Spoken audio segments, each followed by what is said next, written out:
Yeah. I love my HBCU.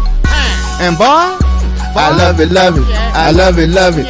I love my HBCU. And man, I hope my team they won. Yeah. I hope my team they won. Yeah. Man, I hope my team they won. I hope my team they won. Yeah.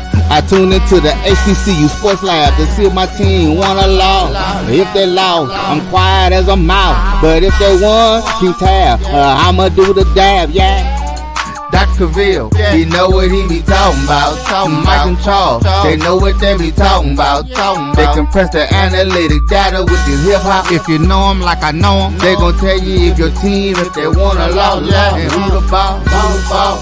So listen to Professor, yes sir, and pay attention, cause he gon' teach a lesson. This is Dr. Cavil with Inside the HBC Sports Lab. I'm here in Atlanta for the SWAC 2024-2025, if you hadn't seen earlier today, for the men's and women's basketball media day.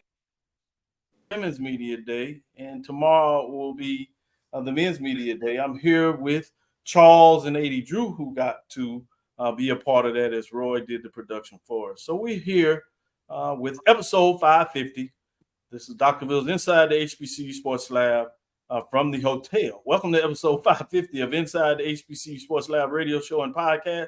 The show that's covering the sporting HBCU dash for all things HBCU sports, from institutions large and small, from the NAIA to the NCAA. We share insights and information on the HBCU sports culture, HBCU athletic aesthetics to facilitate the story of HBCU athletic programs in the business of HBCU sports.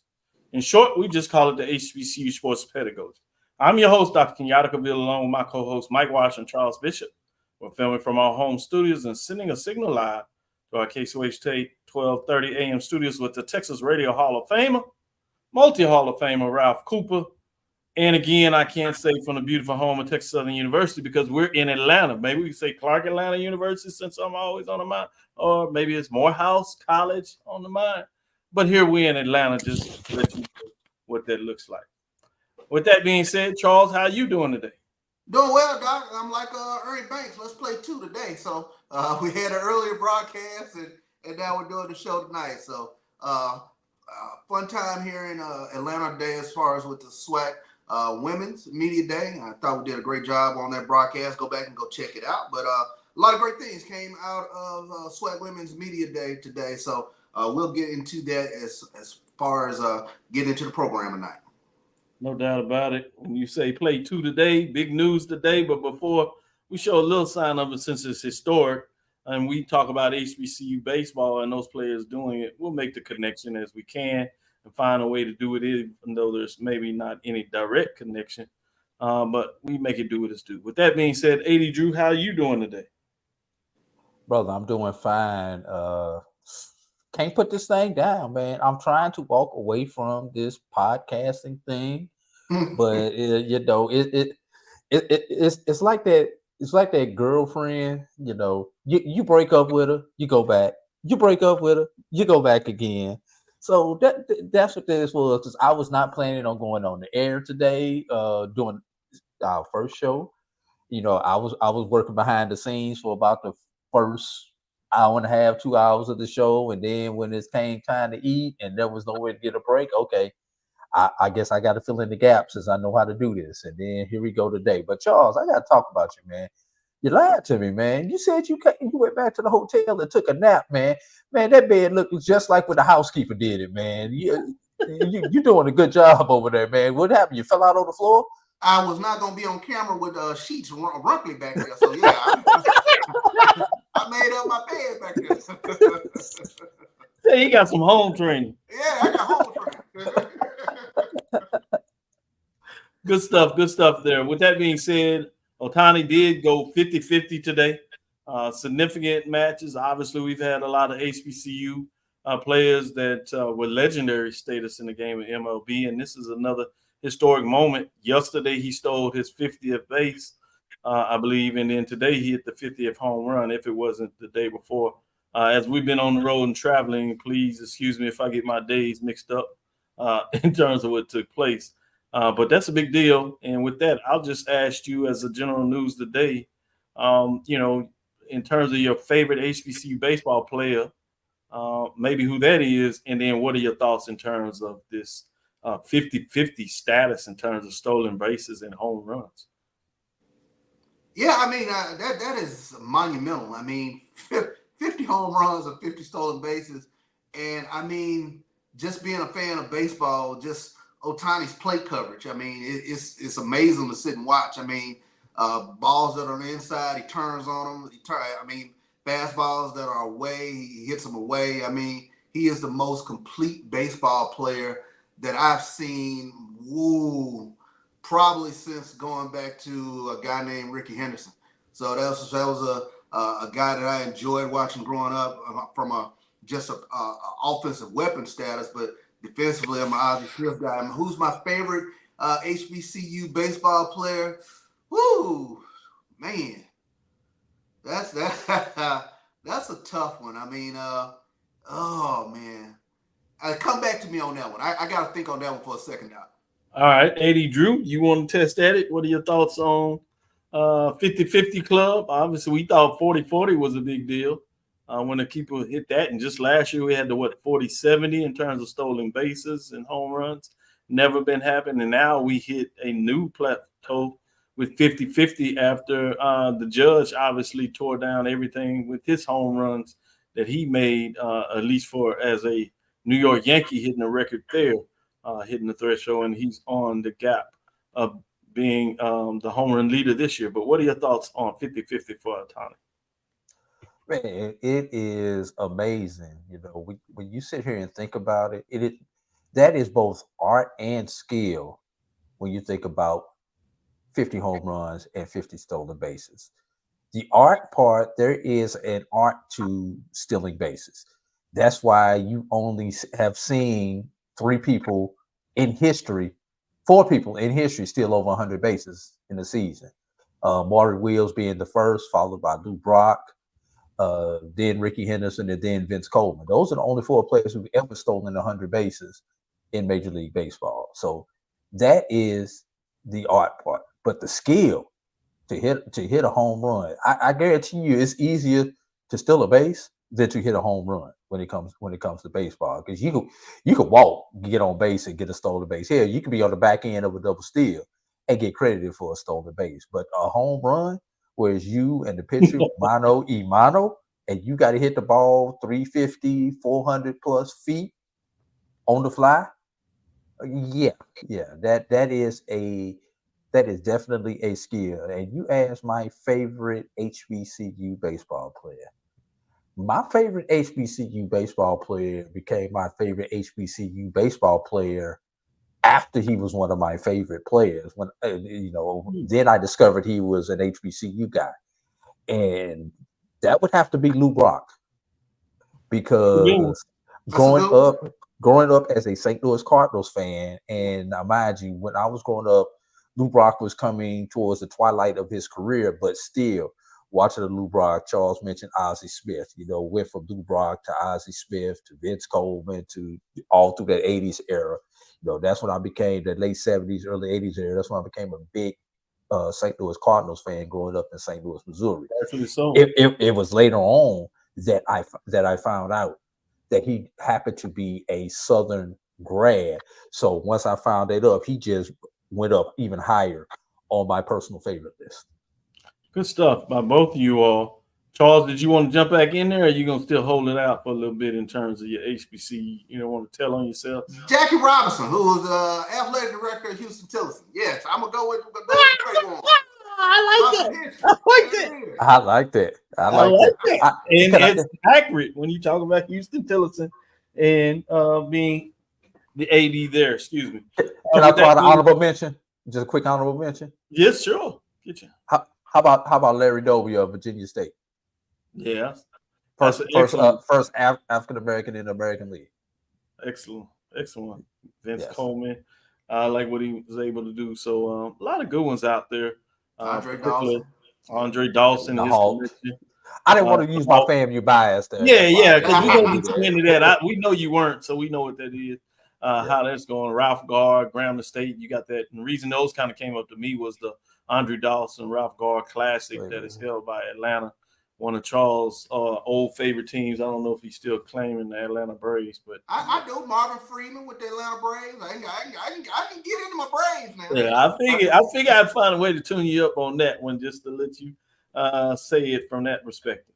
But before I give you a chance to maybe talk about some news of the day, Charles, and maybe you can use that in terms of your thoughts of the media day today, I'd be remiss if we didn't get a chance to ask AD Drew his thoughts on the FAMU athletic director, Angela Suggs. Obviously, we had Brian on Tuesday, and he shocked us when he talked about his roommate was her husband. And so I don't know if you can top that one, but I'm sure that you can share at least your thoughts on the announcement of Angela Suggs. So if you would, go ahead.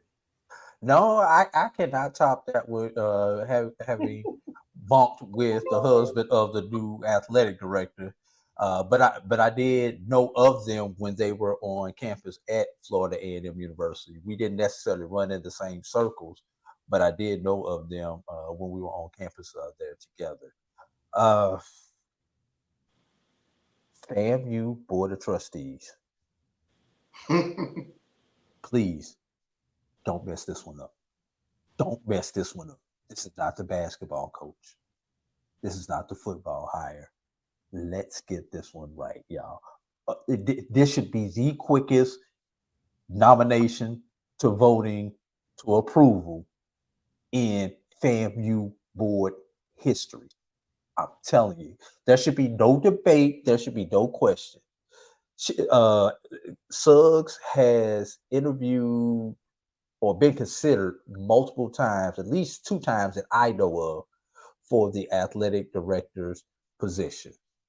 They kept saying that she didn't have any experience, but the last 2 athletic directors you had no athletic director experience either. So throw that argument out the window.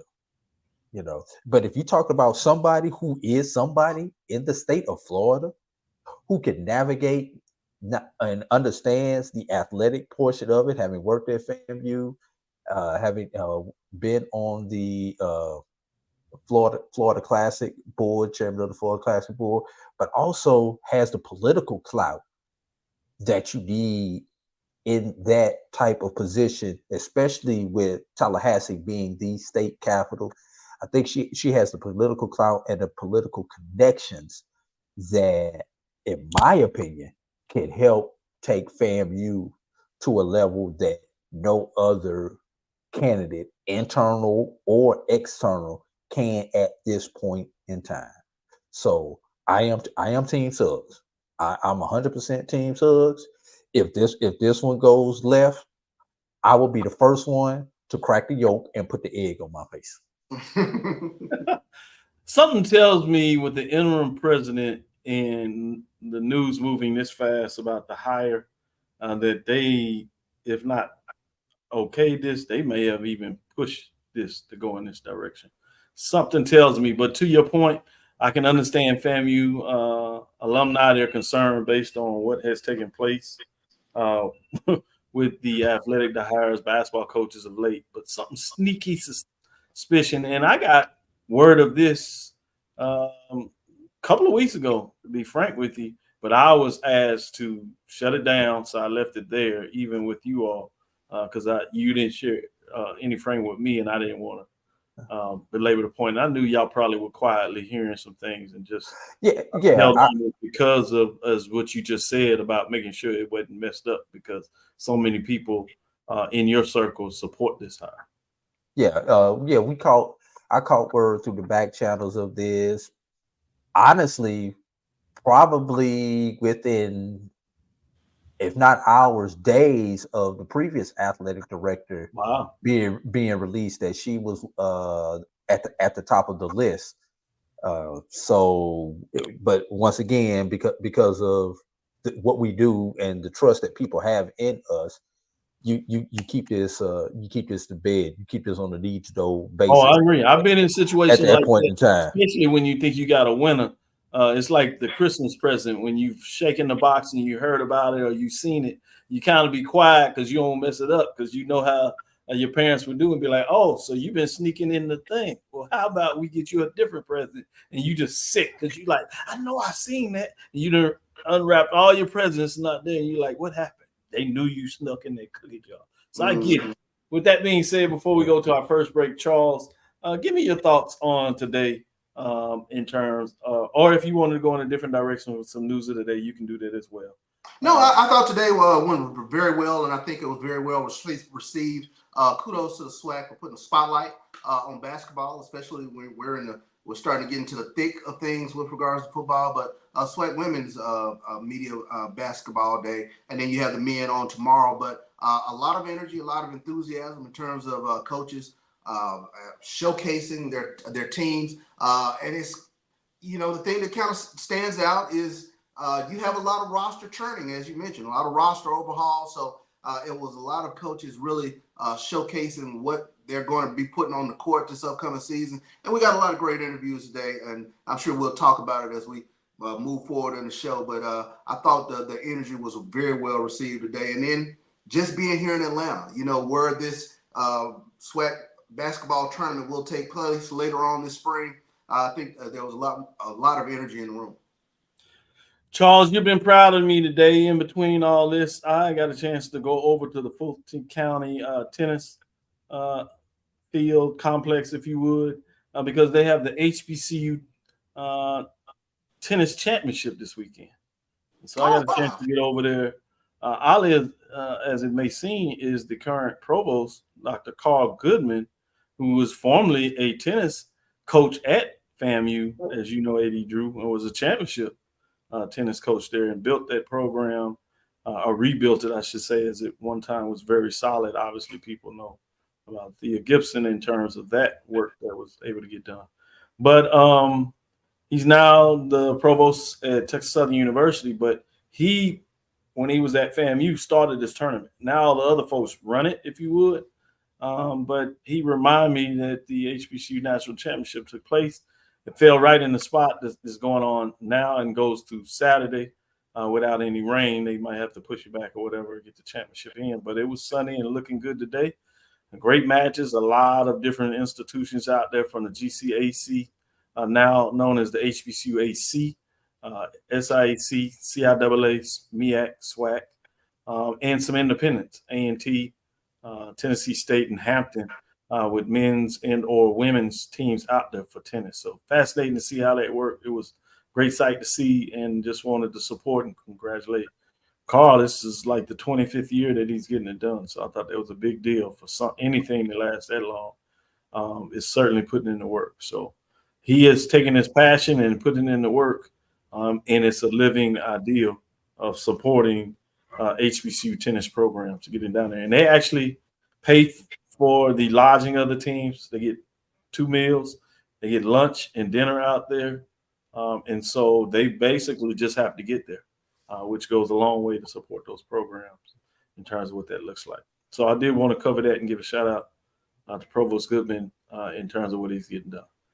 With that being said, let's take our first break. We'll come back on the other side and let's get back into some football talk.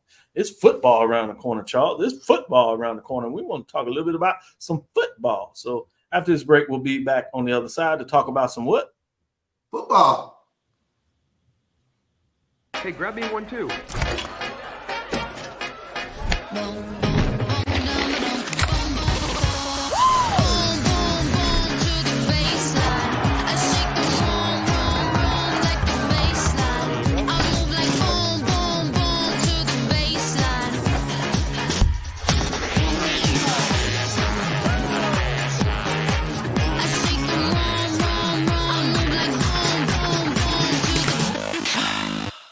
Ryan Fulford. AD Drew and I are co-hosts of the BCSN Sports Wrap. We talk about all things related to HBCU athletics. From the games, teams, coaches, and fan interest stories, we cover it all. You can find our shows on Facebook at BCSN Sports Wrap, YouTube at MyJBN Online, and everywhere you listen to podcasts like Anchor, Spotify, Google, and Apple Podcasts. You can also find the show on the Jericho Broadcast Network's app. Make sure to download. We look forward to you joining the conversation and being a part of the show. This is the Dean of the College of HBCU Sports, Kenyatta Cavil of Dr. Cavil's Inside the HBCU Sports Lab with Mike Washington and Charles Bishop. Come mix it up in the lab where the course lecture is in session every Tuesday from 6 o'clock p.m. Central Standard Time on Facebook Live, YouTube Spreaker, or the BCSN app, as we discuss all things about the HBCU sports culture, including exploring the week that was in the sporting HBCU diaspora, as well as the upcoming week of HBCU sports. With me, the Dean, the College of HBCU Sports, on Dr. Cavil's Inside the HBCU Sports Lab with Mike Washington and Charles Bishop. Course lecture dismissed. Choice Hotels is a family of brands that helps you get the most for your money so you can be any traveler you want to be. You could be a free hot breakfast hero at a comfort hotel. Yes! That's how you waffle. Mister, this script got a plot twist at a Radisson hotel. A business big leaguer. Go for key. Even the ultimate pool float inflator. With 22 brands and the best value for your money, Choice Hotels has a stay for any you. Book direct at choicehotels.com, where travels come true. Gotta get the corners. You're looking for the latest information on Southern University sports, the Southwestern Athletic Conference, and HBCU athletics. There's only one place to go. Tune in to the Carlos Brown Show, exclusively on the Black College Sports Network. Compress the analytic data with your hip hop. If you know them like I know them, they gon' tell you if your team, if they wanna lose, and who the ball. So listen to Professor, yes sir, and pay attention, cause he gon' teach a lesson.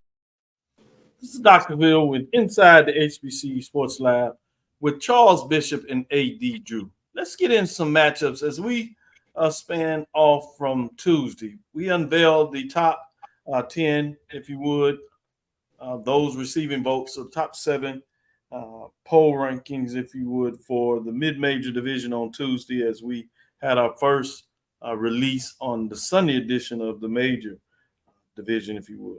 Let me reflect on that and just catch everybody up to let them know what those top matchups were. Going back to Sunday, top 7, and we'll start with those receiving votes to get you all 10 of those programs, if you would. Receiving vote starts at South Carolina State. The Bulldogs are 1-2. You got the Morgan State Bears, also 1-2. And then you have the Prairie View Panthers that are 1-2 and 0-1 in the conference race. The top 7 programs are Texas Southern at 1-1. They are 1-0 in the SWAC race with 159 points, and they stay at the 7th spot. Number 6 was Howard Bison, 2-1. At number 5 is Grambling State Tigers. At number 4 was Tennessee State Tigers. Number 3 was Hampton Pirates. And number 2 is Jackson State Tigers. And number 1 is Florida A&M Rattlers. Howard sits at 2-1. Grambling sits at 2-1. Tennessee State sits at 2-1. Hampton sits at 2-1. And Jackson State at 2-1, as well as FAMU. Of those 7, 5 of them were new entrants this week.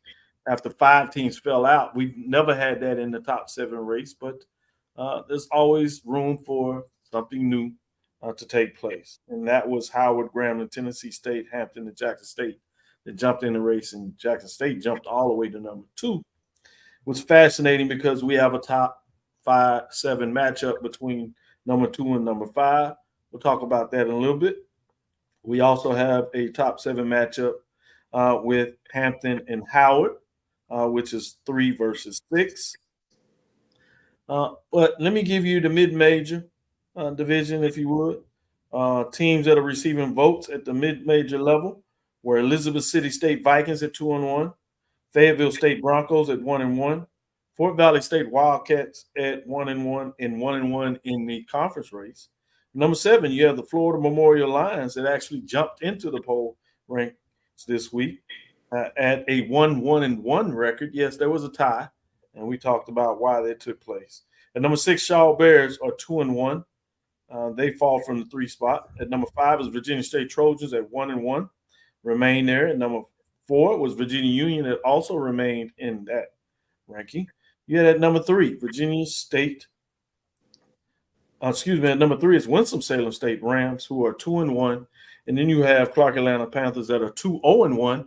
They tie with Florida Memorial. And at number 1, you have Johnson C. Smith Golden Bulls that are 3-0 that have a big matchup that create a top 7 matchup at the mid-major level when you have Winston-Salem State versus Virginia State, which is a 3-6 matchup. And you also have a Virginia Union traveling to Johnson C. Smith that gives us a number 1 hosting a number 4 team coming into the barn, if you would. With that being said, I wanted to kind of go outside of the rankings as we last left off. I wanted to go down with a matchup that I think is fascinating. Frankly, and I'm not the one that usually drive on the hot seat. I'm not saying the coach will be on the hot seat, but I certainly know there will be some fans that are very uncomfortable. Whoever comes out of the game, this matchup with a loss. That's Southern going to Prairie. Southern, probably a different need win for a different reason. You want to get off in the conference race going well. Remember, for all those that didn't know, that last weekend, the game against Jackson State, where they really got dominated in a lot of ways, to be frank. The good thing about that, while the bad thing was that you arrived and you lost, it didn't count in the conference standings. This week it does. As we said, Texas Southern beat Prairie View earlier, so Prairie View is 0-1 in the conference. While we think there might be some 2 and 3 loss teams, I don't think you want to fall in an 0-2 hole in the West. So I think this is a need win. This is your second home game as well. So there's a need to protect your turf. And so I think that's the case. Obviously, you had Dooley that was let go early last year. Part of that was some things about disagreements or what it looks like, but obviously a lot of that also had to do with the records that made it much more a thing of the past in terms of what that looks like. Emmett Jones' concern is he says he doesn't see Southern with offense, and thus far I can see why you would say that. But back in the day a little while, this is a game that seemed like Southern would always kind of get right. Going to the Southern, going back to Dawson Odom's coming off some big, tough losses, he would come into Prairie View and get it. If that changed, I'm not sure. For the old Southern fans, they just can't get an idea that you can't get past Southern with a lot of that. I text you all in the group, Charles, that talked about there is essentially 4 errors when you look at Southern and Prairie View. If you allow me to go a little detail on this. You know, there's the early era before the 60s when both teams were pretty good, but Prairie was dominating with championships, if you would, in terms of that, winning 5 of their championships, 2 in that era of the 60s and some out of the 50s, where, you know, they had a winning record, if you don't want to call it dominant against Southern. And this last current era where, surprising some folks, if you go back to the last, 17-some games, 9 and 8 was it? Yeah. Prairie View actually has a winning record. It's, you know, a slight 9 and 8, but most people wouldn't think that. But you have 2 errors in the middle were literally disastrous. Or you had the first one was a 16-game win streak until 1988, where Prairie View finally won the game. And then they go on a 15-year win streak. So there's literally a period in time where the record for Prairie View was 1-31 against Southern, or 31-1 if you're a Southern fan, in terms of the era, which is a lot of folks are in that pocket. The second era was championship era for Southern, and it was an era with no scholarship. But the first 16-0, there's no rationale to say why that took place. Yeah. So you have a lot of Southern fans, frankly, that just like that's Prairie View, but the era has changed. But I don't think people have understood that. But with all those dynamics coming in, the past is the past. But I'm fascinating to see what that looks like in terms of, exactly. You know, I just spit facts, and you can go look at it in terms of those numbers, in terms of what that looks like. So, Charles, what are your thoughts on that? Yeah, I mean, I think you hit the nail on the head. I mean, you would like to not think of a must-win game being in September, but in a lot of ways, this is a must-win game for Prairie View, especially you don't want to be 0-2 in the SWAC West, and you're fighting an uphill battle the rest of the season. And then you have a wounded Southern Jaguar team coming in, I think, from a psyche standpoint. I think the Southern fan base is in disarray right now with regards to how the program has looked, not so much with Terrence Graves, but the way that it's looked over the past 2-3 seasons, and there has not been a lot to particularly really cheer about with the Southern team. So this is a huge game, and it's kind of sliding under the radar. But for those reasons in particular, I think this is sort of a fascinating game to sit back and watch. And when you say it, Doc, that there was a 15-win streak, a 16-win streak.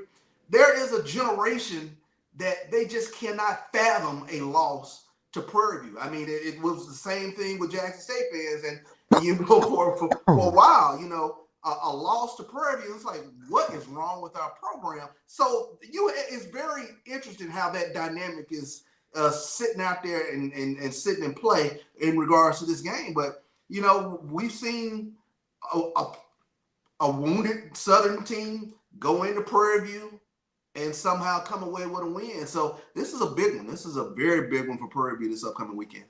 Yeah, and some of those wins were quite lopsided. They weren't just like a close. Prairie View's win at Southern would be generally close, but they would get them done. But the ones at Prairie View, just intriguing for me, would be just outstanding because they really would come in there and beat them up, except for maybe one game. I'm going to go to you, Drew, with that same thought process on the Southern matchup. But let me get the data out there since somebody questioned about that. Yes, PVMU is 9-8 versus Southern since 2006. Wow. 9-8 against Southern versus 2006. The 4 periods that I speak about, I call 2 of them mini periods, which the undefeated streaks was starting back from 1949 1971, Prairie View had a winning record. And from 2006, as I just told you, the present, another winning record. But from 1972 to 1987, it was no contest. Literally, you couldn't win a game. Then you finally get the victory in 1988.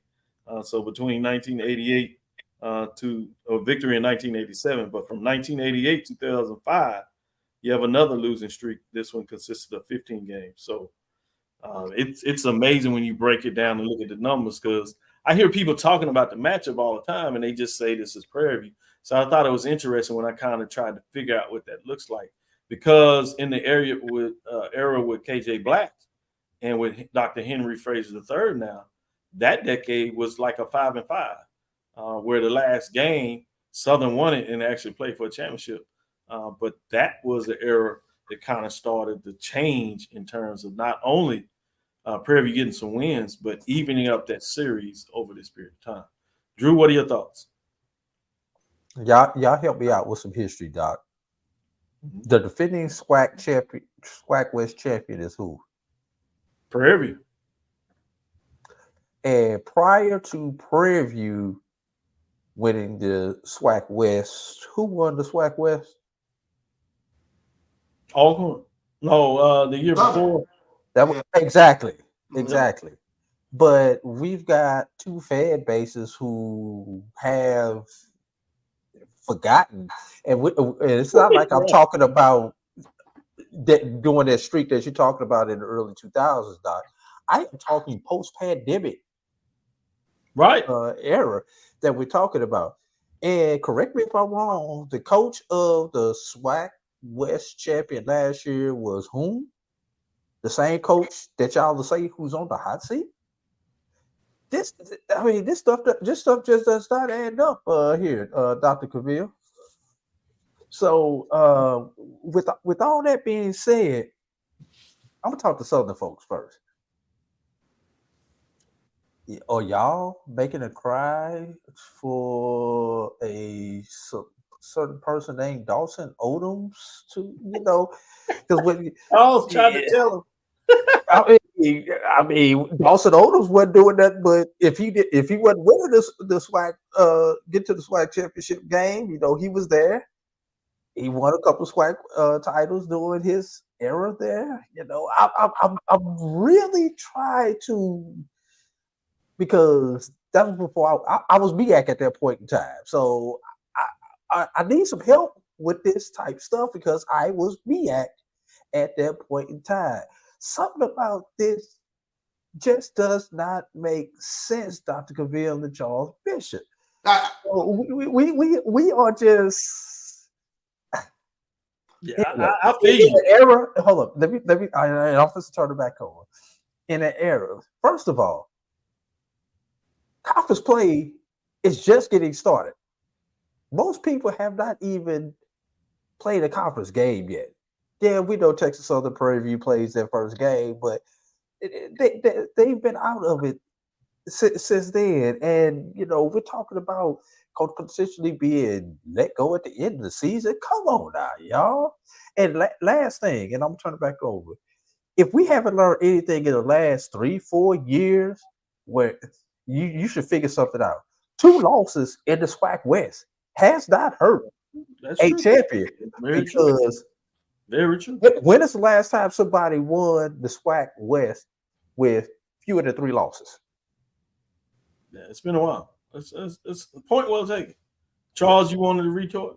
Well, it's funny, AD puts these questions out there, but let me just say, it's different. It's different being a part of that Jackson State fan base, that Southern fan base, because you're fighting ghosts, all right? And there's the ghost of WC, the ghost of Big Daddy hanging over Jackson State. Pete Richardson is that ghost to me for Southern. So everything is sort of, especially from the 90s forward, you're measuring it against, that particular era. So it becomes sort of I had a great conversation with a Jackson State and Southern coach in that regards, but they talk about that dynamic of that ghost being present in the fan base.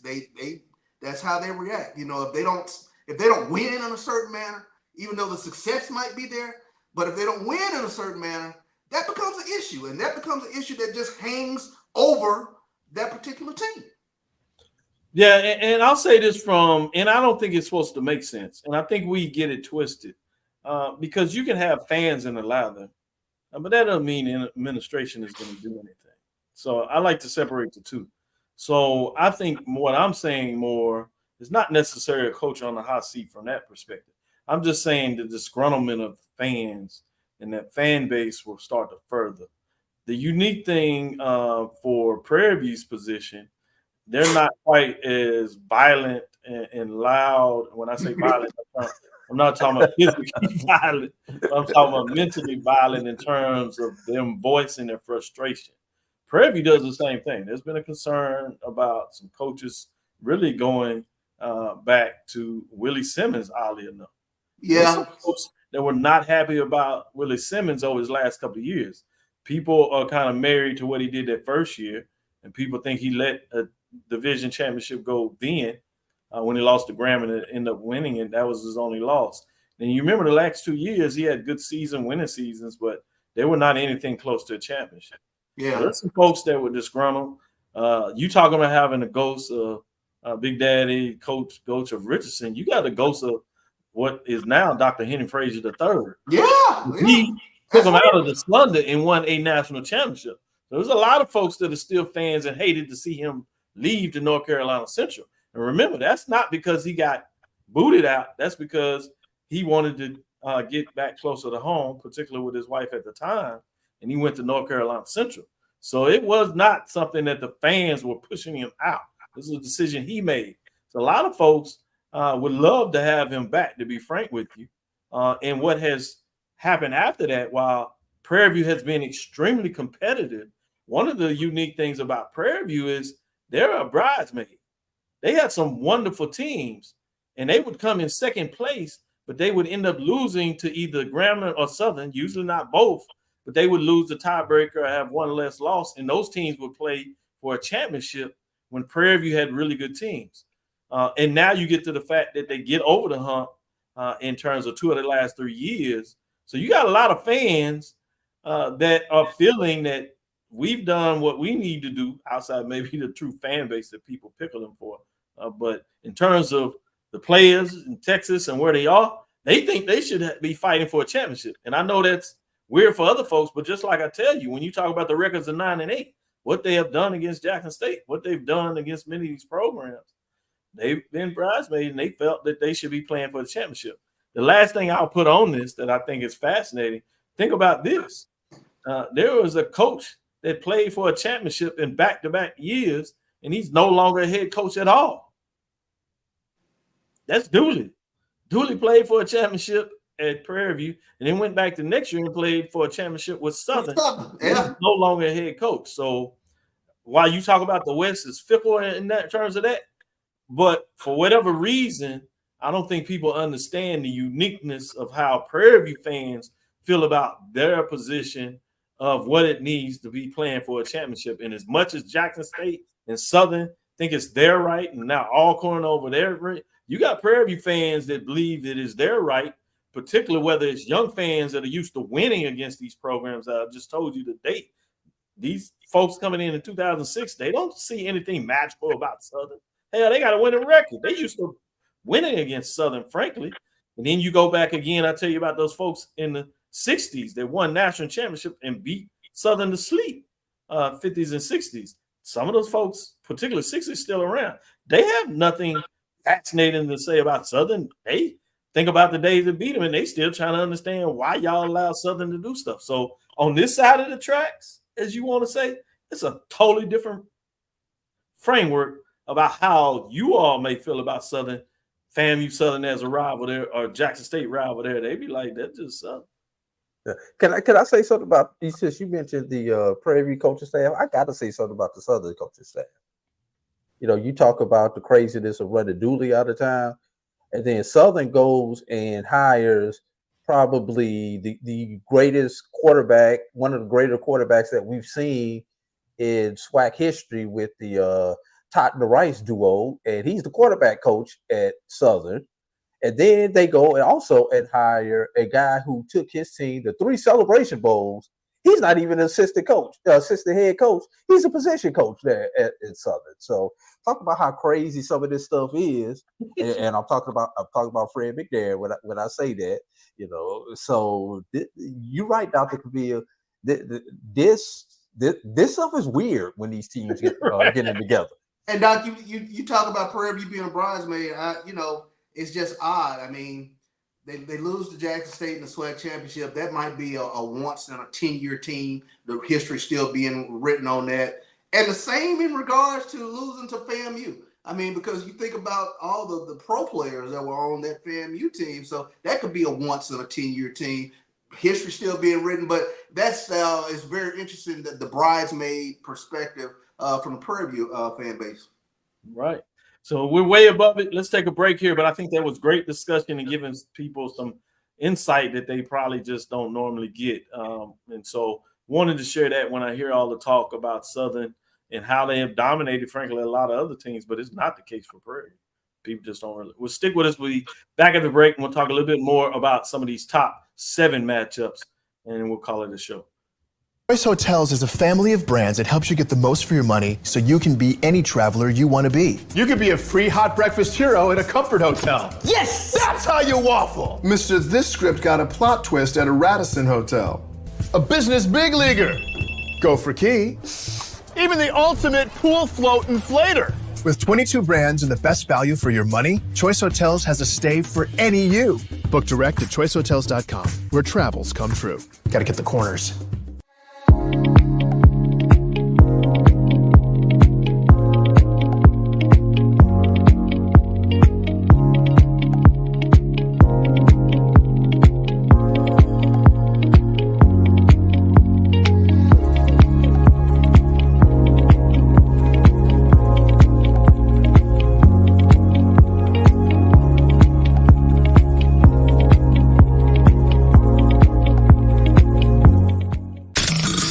Human Voice has always connected audiences with experiences. Major brands all across America have trusted Kever's voice time and time again.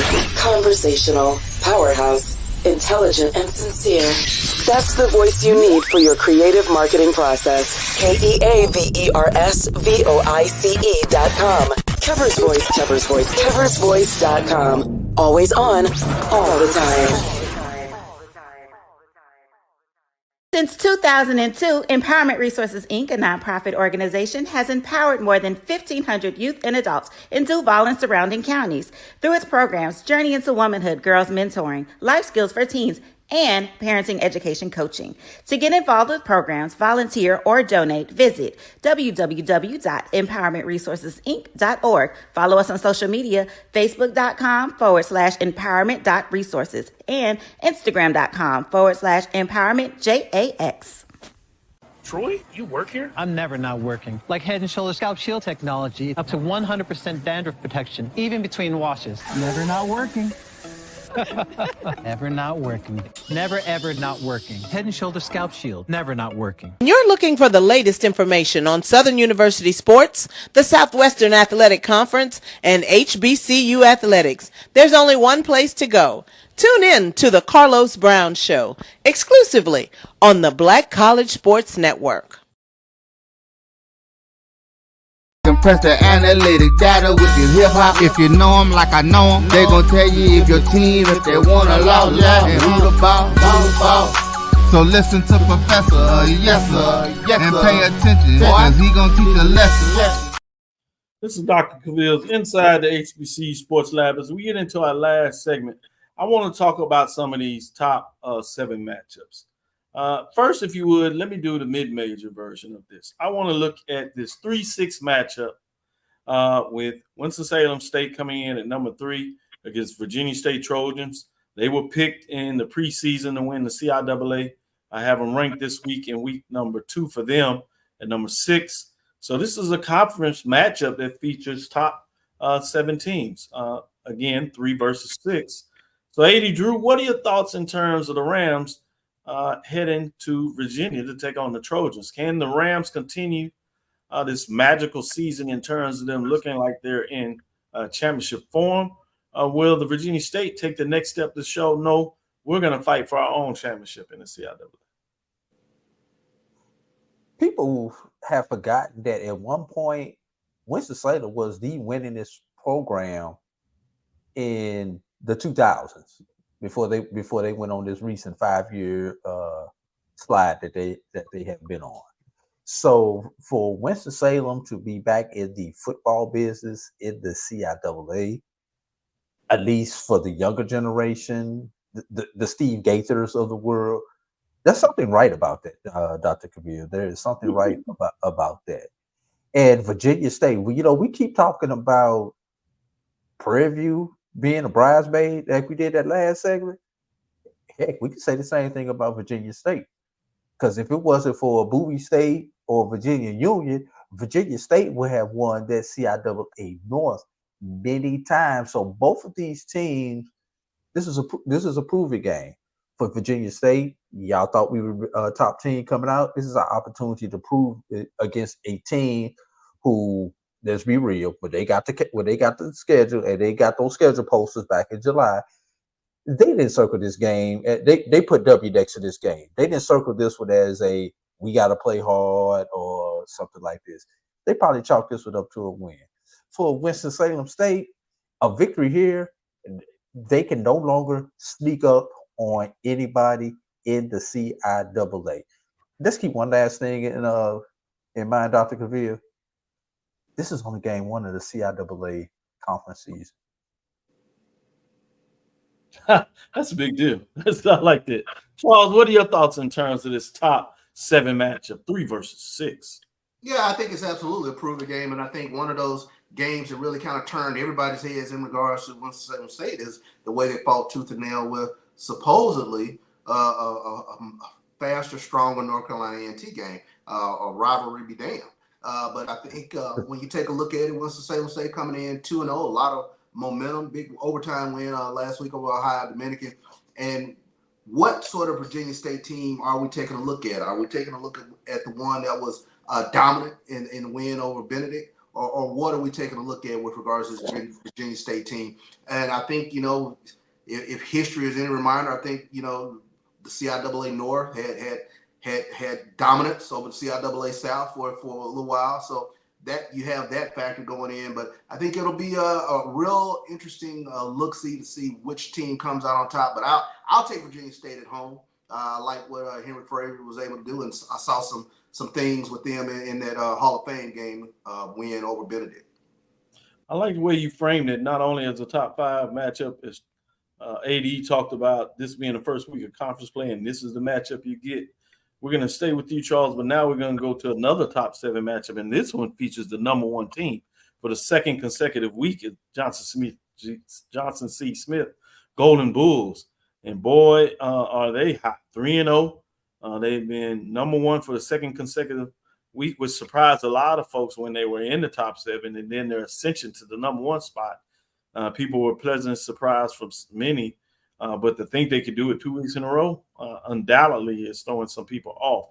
But now they get the test of the last year's champion, playoff contender. A lot of folks believe Virginia Union should be in the hunt this year. They were at the top of the polls at number 1 preseason. In mine, they were actually number 2 CIAA in terms of prediction order of finish. But now they sit at number 4. What are your thoughts in terms of this matchup between Johnson C. Smith and Virginia Union Panthers? Huge privilege in the game for Johnson C. Smith. Like you mentioned, 3-0 to start this season. That hadn't happened since 2013. But then you talk about exercise and ghosts. That's a big boogeyman in Virginia Union. Virginia Union has whooped them past 4 times, and it hadn't been close. But I think what's kind of interesting with regards to Virginia Union, we know Jada Byers, and we know what he brings to the table. But they have a passing game to kind of balance things out a little bit for Virginia Union. So this will be a fun game, especially Virginia Union going to Johnson C. Smith. Would you call it an upset if Johnson C. Smith knocks off Virginia Union, AD? Yeah. Drew, what would you say? Yeah, yes. It's an upset.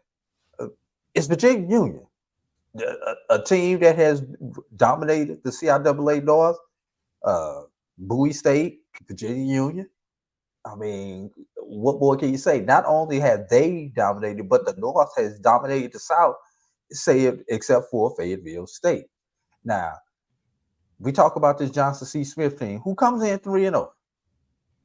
But they come in 3-0 off, and I hate to say it, 3 of the bottom 10% of teams currently ranked in Division II football, not in black college football.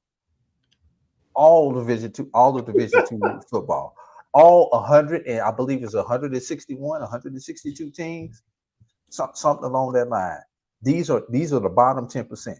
They have handled business thus far this season against those teams. You're talking about a Virginia Union team. Say it for not a bad stretch there in the Hampton game would be 3-0 also coming into this game, because they were primed to upset Hampton, be it for not for a couple of turnovers. So yeah. Coach Maurice Flowers, love Coach Maurice Flowers, loved him when he was at Fort Valley, love what he's done at Johnson C. Smith. But just like when he went to Fort Flowers, I had to see that game where he had to earn my respect. This is that game where he earns that respect. Has it been fool's gold, or is this something real? Can we go ahead and buy real stock in Johnson C. Smith? That's what we're gonna find out, Sam. I like that. Good comments by both of you all in terms of how you break that down. Let's switch it over. But before we switch it over to the major division, I do want to make sure we get out there in terms of this matchup. That was Winston-Salem State versus Virginia State, which is a 3 versus 5 matchup, while the Virginia Union and Johnson C. Smith is a 1 versus 4 matchup. With that being said, I want to go in to the Battle of the HUs, which is a top 7 matchup at Audi Field in Washington, D.C. If you talk to Brian refuses to call Howard right now, in particular this matchup, because he says that Hampton owns the H as they dominated a series. So he calls it Hampton versus Howard. In terms of that matchup. So I'm fascinating. This is a different type of Howard team. They are coming off a MEAC championship, a loss in the the Celebration Bowl, but played really formidable in that matchup. And they come in as the 6th ranked team, while Hampton is 3. So this is a 3-6 matchup for this battle this week, and fascinating on many different sides. But both of these teams are playing some relatively good football. So I'm interested to see, Drew, what are your thoughts in terms of this matchup? For the Theological and Normal Institute, for those who do not know, that's what Howard used to be called before they were called Howard, because they have not earned the name. I don't want to say Howard like Brian does, because you best may think your computer's buffering when I'm saying it. So I'm gonna call them by their former name, the Theological Institute. So for them, they have got to establish their running game in this particular game. We know they have a hell of a running game back there.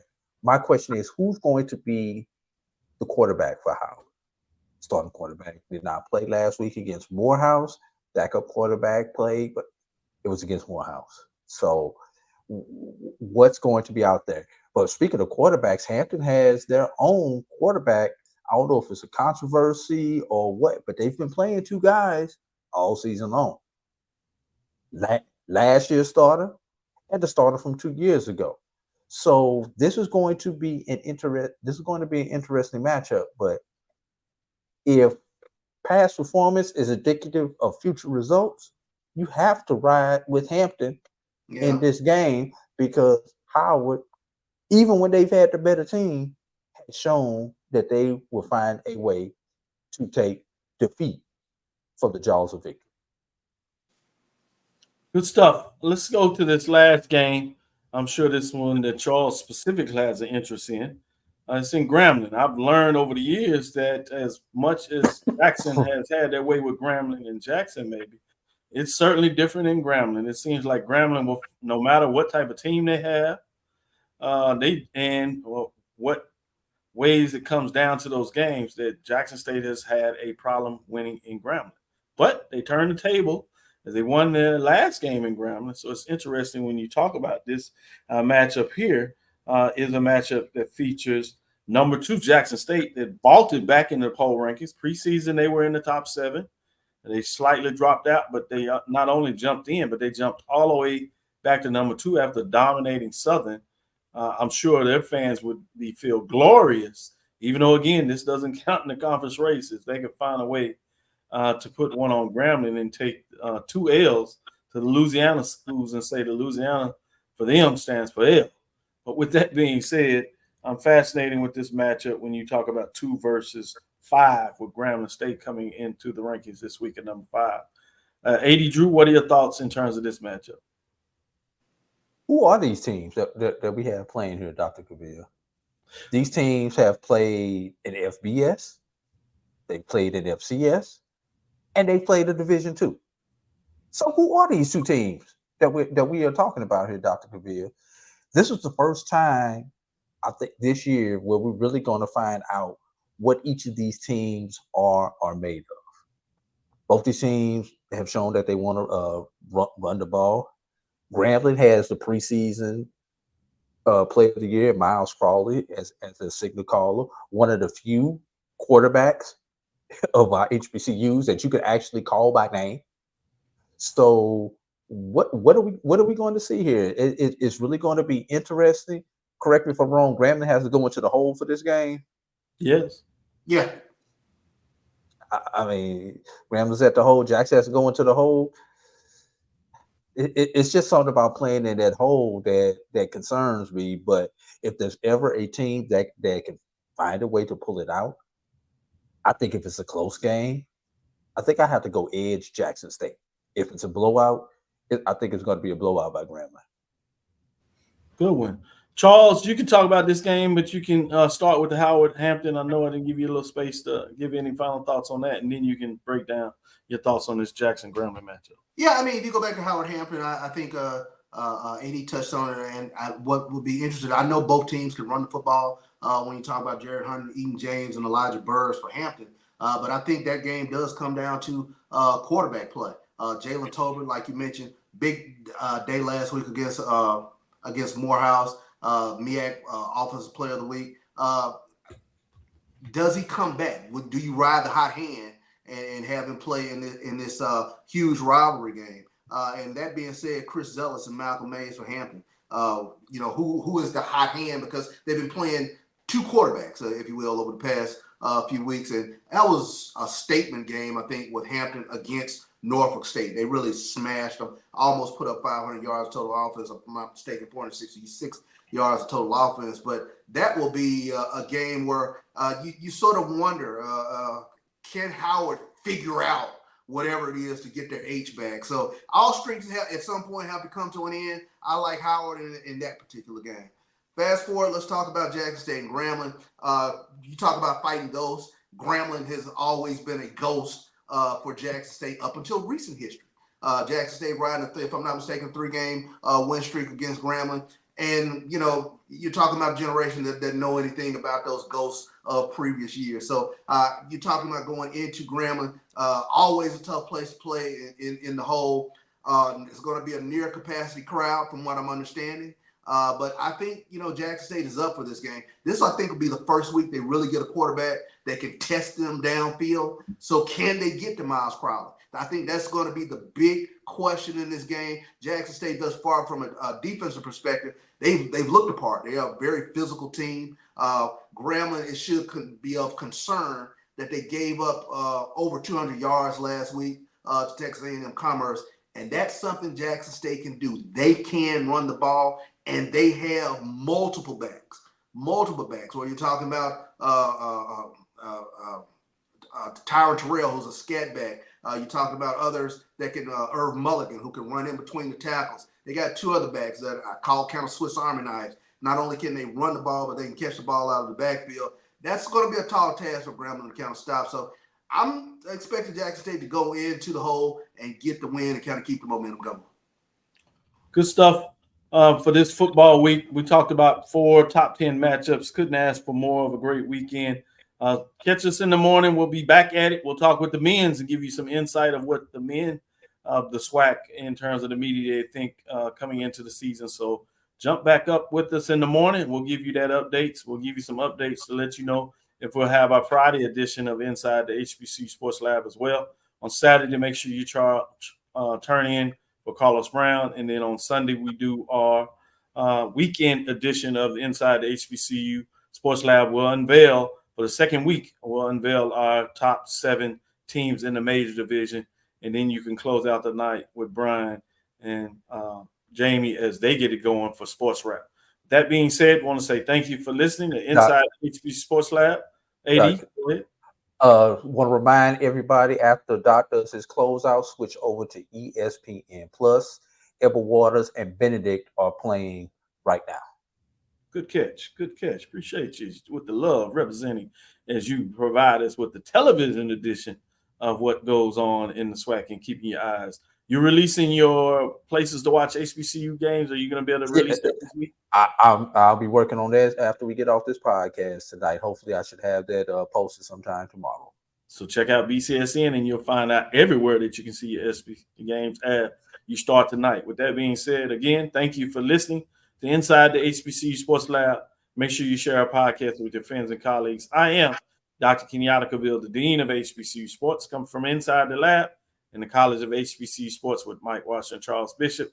We had none other than A.D. Drew today. We appreciate him getting off the sidelines, talking about Altani getting it done. 3 home runs today and a massive beat down by the Dodgers. 20-plus points put on the board. Wow. You talking about doing it in this style? He certainly did that. Again, we want to thank you for listening to Dr. Ville's Inside the HBCU Sports Lab as Charles shakes his head. With Mike Washington, Charles Bishop on assignment. We wish him traveling grace as well as us, Charles, as we travel back tomorrow to get it done. And Charles continues with another trip as he moves on for the weekend to have a little bit of fun. So safe travels to you, Charles, particularly. And A.D. Drew, continue to be safe as well. We appreciate everything you do. Every Tuesday and Thursday, 6 o'clock Central Standard Time. Sundays at 9 o'clock Central Standard Time. Check us out. We look forward to next week as we discuss the latest news in the lab. Just follow me, Dr. Kenyatta Cavil, on Twitter, Facebook, and Instagram. I know it's X, but I call it what I want. Dr. Kenyatta Cavil. We are KENYATTACAVIL. Inside the HBCU Sports Lab 1 on Twitter, Facebook and YouTube inside the HBCU Sports Lab. Dream big. Continue to move forward. We will talk with you soon. Charles. Of course. AD. For the second time today, lecture. Finally, it is truly dismissed.